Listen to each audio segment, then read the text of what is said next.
Bizim коомчулукта бүгүn эч нерсени жакшырып болбой калды. Bir чектен чыккан же өзүбүздү bir контроль албай турган, өзүбүздү bir кармана албай аткан bir үммөт болдук.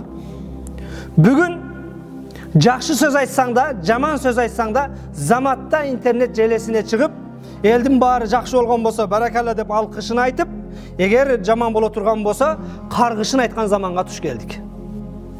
Мен баятан бери сиздерге мечит адебин, мечит менен болгон мамиле жөнүндө сүйлөп бердим. Жараткан Аллах Таала кереметтүү Кур'анда Nisa surесинин 61-аятында "Ва иза кила лахум таалау иля ма анзалаллаху ва иля ар-расул раайтал мунафикина ясуддуна анка судуда".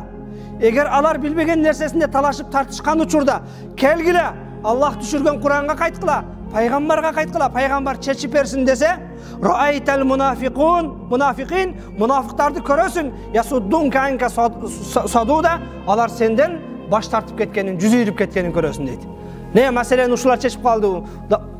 Пайгамбардан сурайбызбы, молдалардан сурайбызбы? Өзүм билем деп, билбеген нерсесин айтайын, түшүндүрүп коеюн, чечмелеп берейин десең, munafiqlardan senden yüz yürgönün körösün. Nisa suresi 61. ayet. Ala la'natullahi ala zalimin. Kömül burgula. Allah'ın kargışı zalimdarga. Allazine yasudduna an sabilillah ve yabğuna iwaja ve hum bil ahireti kafirun. Alar kaysıl zalimdarga Allah'ın lanet olsun. Yasudduna an sabilillah. Allah'ın yolundan toskon, tıygan kişilerge ve yabğuna iwaja, alar kıyışık yol izleşet. Ve hum bil ahireti kafirun. Alar erten kıyamatga, ahiretke işenişpeyt. Hud suresi 18-19. ayet.